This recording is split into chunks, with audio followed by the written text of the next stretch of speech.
keuntungan atas penjualan HP tersebut sudah habis. Setelah tersangka pembunuhan satu keluarga di Desa Lumpatan 1, Kecamatan Sekayu, Kabupaten Musi Banyu Asin Desember kemarin, polisi melakukan rekonstruksi kasus tersebut.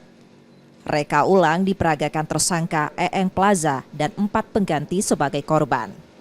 Dalam rekonstruksi ini, tersangka memperagakan 22 adegan saat menghabisi nyawa keempat korban.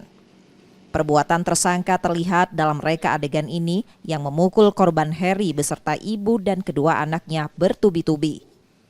Setelah tewas, Heri dan ibunya diikat di kamar, sedangkan kedua anaknya ditendang dalam septic tank dan satunya tergeletak di kebun. Di sini terungkap, kedua anak sempat ingin menyelamatkan ayah dan neneknya, namun dikejar tersangka dan ikut dibunuh untuk menghilangkan jejak.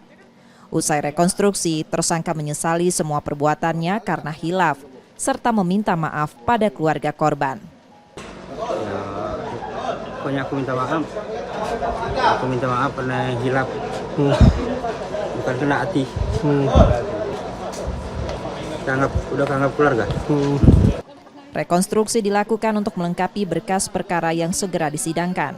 Dalam kasus ini, tersangka terancam hukuman 20 tahun penjara. Korban satu keluarga, rekonstruksi tersebut sebanyak 22 adegan. Dari pertama dia melakukan sampai dia melarikan diri.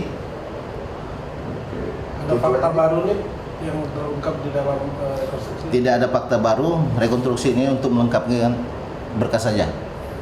Peristiwa ini terjadi pada 16 Desember 2023 saat tersangka mendatangi korban Heri untuk menagih uang investasi dan keuntungan dalam bisnis jual beli HP. Namun korban yang marah membuat tersangka pun emosi. Heri beserta keluarga dibunuh dan jenazah keempat korban ditemukan warga 4 hari setelah kejadian. Reski Oktora, Muklas Diferensial, Kompas TV, Palembang, Sumatera Selatan.